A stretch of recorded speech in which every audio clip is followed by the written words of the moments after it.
बिस्मिल्लाहिर्रहमानिर्रहीम। दोस्तों अस्सलामु अलैकुम। आज की इस वीडियो में हम लॉ ऑफ डिमांड के अजम्पशन के बारे में डिस्कस करेंगे। यहाँ पे अजम्पशन से मुराद है यानी ऐसे फैक्टर्स के अगर इन फैक्टर्स में चेंज आए तो हमारा जो लॉ ऑफ डिमांड है ये गलत साबित हो सकता है। अब बेसिकली सबसे पहले हम लॉ ऑफ डिमांड जो है इसकी डेफिनेशन को डिस्कस करते हैं, तो उसके बाद हम इस अजम्पशन को डिस्कस करेंगे। तो सबसे पहले हम जो लॉ ऑफ डिमांड की डेफिनेशन है उसको देखते हैं। If other factors remain constant then the quantity demand of any commodity increases due to fall in the price of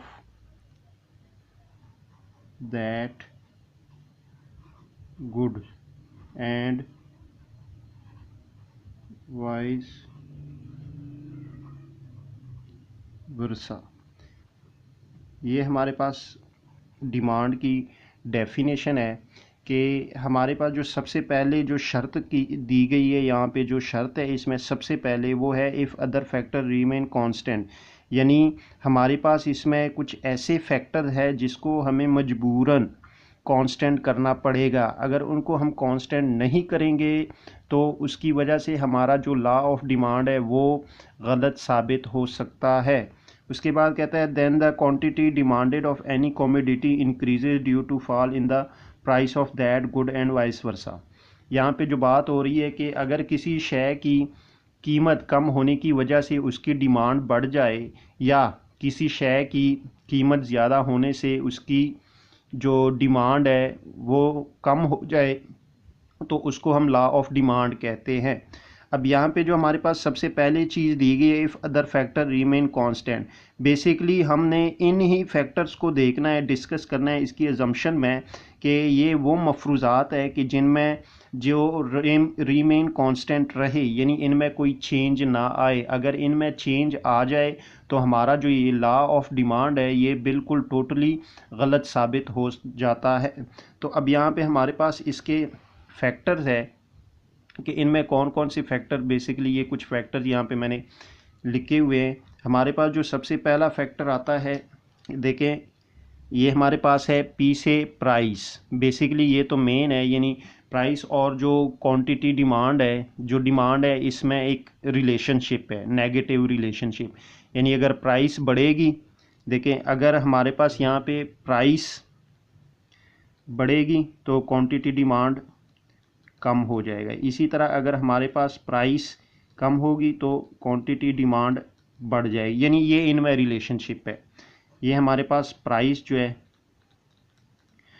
उसके बाद हमारे पास जो सेकंड आता है वो है वाई, इससे ये हमारे पास इनकम। इसी तरह हमारे पास जो दूसरे नंबर पर है वेदर पर पॉपुलेशन और प्राइस सब्सटीट्यूट। ये ऐसे फैक्टर्स हैं कि अगर इन फैक्टर में चेंज आए तो जो हमारा लॉ ऑफ डिमांड है वो गलत साबित हो जाएगा। तो अब वन बाय वन करके हम इसको डिस्कस करते हैं। जो सबसे पहले हमारे पास है नो चेंज इन इनकम, यानी अगर किसी सार्फ की आमदनी में चेंज आए तो उस चेंज की वजह से जो हमारा लॉ ऑफ डिमांड है ये गलत साबित होता है। मिसाल के तौर पे एक शख्स है वो महीने में 3 kg राइस चावल परचेज़ करता है, लेकिन अगर उसकी इनकम इंक्रीज़ कर जाए तो वो क्या करेगा, वो 3 के बजाय 4 kg ख़रीदेगा। क्यों? क्योंकि उसकी परचेजिंग पावर बढ़ गई, इंक्रीज़ कर गई। इसी तरह अगर उसकी जो इनकम है वो डिक्रीज़ कर जाए तो वो क्या करेगा, 3 kg के बजाय वो 2 kg ख़रीदेगा। क्यों? क्योंकि उसकी जो परचेजिंग पावर है इनकम की वजह से डिक्रीज़ हुई, जिसकी वजह से हमारा ये जो लॉ ऑफ डिमांड है ये गलत साबित होगा। दूसरे नंबर पे हमारे पास है no change in fashion. Basically ये जो लॉ ऑफ डिमांड है ये फैशनेबल गुड्स पे अप्लाई नहीं होता, क्योंकि अगर किसी शय का जो है फैशन इन हो जाए, उसकी प्राइस इंक्रीज़ कर जाए तो भी उसकी डिमांड इंक्रीज़ कर जाती है। इसी तरह अगर कोई शय उसकी जो है फैशन या वो चीज़ आउट ऑफ फैशन हो जाए, उसकी प्राइस भी डिक्रीज़ कर दी जाए तो भी उसकी जो डिमांड है वो डिक्रीज़ होती है। तो इस तरह हमारा जो ये लॉ ऑफ डिमांड है ये गलत साबित हो जाता है। अब हमारे पास तीसरे नंबर पे है नो चेंज इन वेदर। यानी अगर वेदर में चेंज आ जाए तो इसकी वजह से हमारा जो ये लॉ ऑफ डिमांड है ये गलत साबित होता है। मिसाल के तौर पे सर्दियों में गर्म कपड़ों की ज़्यादा डिमांड होती है और सर्दियों में जो गर्म कपड़े होते हैं उसकी प्राइस भी इंक्रीज़ कर जाती है, लेकिन फिर भी लोग उसको परचेज़ करते हैं।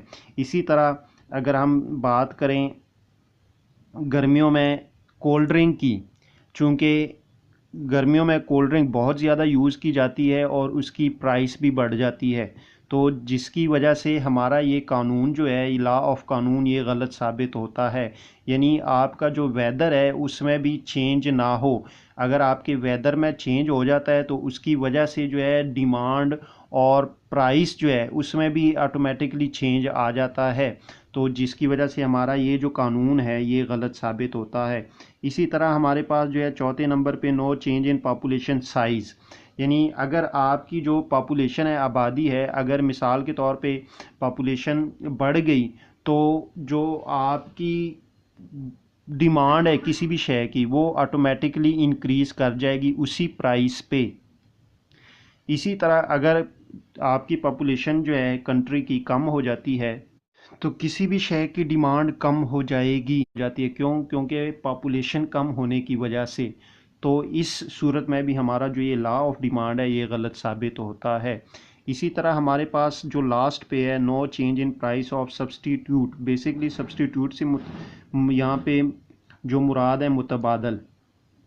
मसलन जिस तरह हमारे पास जो कोक और पेप्सी है, अगर कोक की प्राइस बढ़ जाए तो लोग क्या करेंगे, कोक की बजाय पेप्सी को यूज़ करना शुरू कर लेंगे। तो इसी तरह अगर आपके पास पेट्रोल और गैस, अगर पेट्रोल की प्राइस बढ़ जाएगी तो लोग क्या करेंगे, गैस को यूज़ करना शुरू कर लेंगे।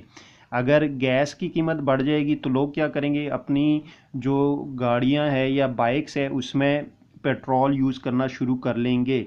तो इस सूरत में भी हमारा जो ये लॉ ऑफ डिमांड है ये गलत साबित होगा। बेसिकली ये कुछ फैक्टर है, अगर इन फैक्टर्स में चेंज आए तो इन की वजह से हमारा जो ये लॉ ऑफ डिमांड है गलत साबित होता है। इसलिए हम डेफिनेशन की शुरू में ही कह देते हैं if other factor remain constant. यानी ये जो फैक्टर है अगर इनमें चेंज ना आए तो तब हमारा ये जो लॉ ऑफ डिमांड है ये सही साबित होता है। अगर इनमें चेंज आए तो इस सूरत में हमारा जो ये लॉ ऑफ डिमांड है ये गलत साबित हो जाता है।